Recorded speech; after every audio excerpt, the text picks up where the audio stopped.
ایک آدمی کی ایک خوبصورت عورت کے ساتھ شادی ہوئی۔ ان دونوں کی زندگی ماشاءاللہ بہت ہی خوشیوں سے بھرپور تھی۔ شوہر ایک دن بیوی سے آ کر کہنے لگا کہ تم نے آج نماز کیوں نہیں پڑھی؟ بیوی نے کہا کہ میں تھک گئی تھی اس لیے نہیں پڑھی، صبح پڑھ لوں گی۔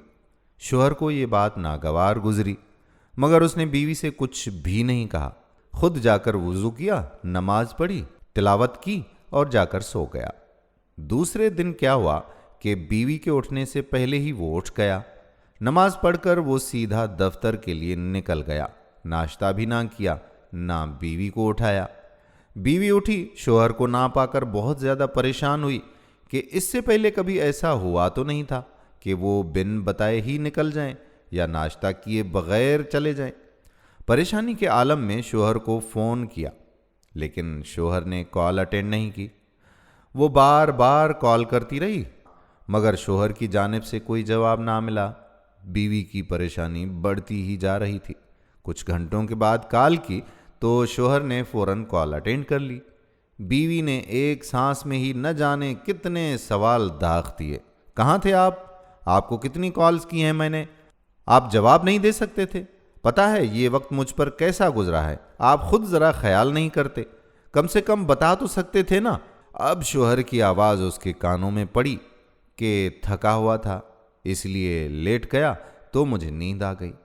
بیوی نے کہا کہ 2 منٹ کی کال کر کے بتا دو دیتے، کتنی تھکاوٹ بڑھ جانی تھی آپ کی، آپ کو مجھ سے ذرہ برابر بھی پیار نہیں نا، اس لیے آج بنا بتائے چھوڑ گئے مجھے۔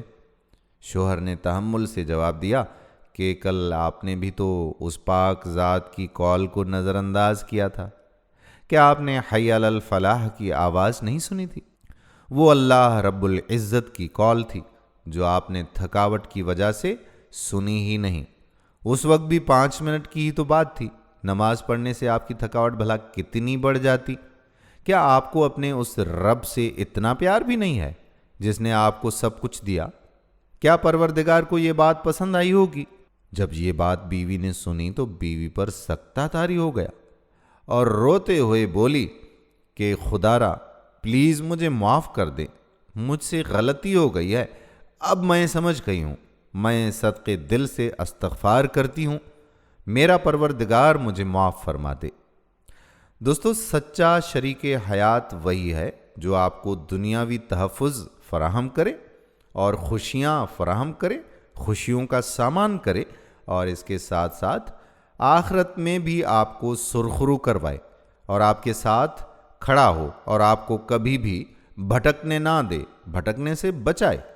خداوند تعالی ہم سب کو نماز پڑھنے کی توفیق عطا فرمائے، آمین ثم آمین یا رب العالمین۔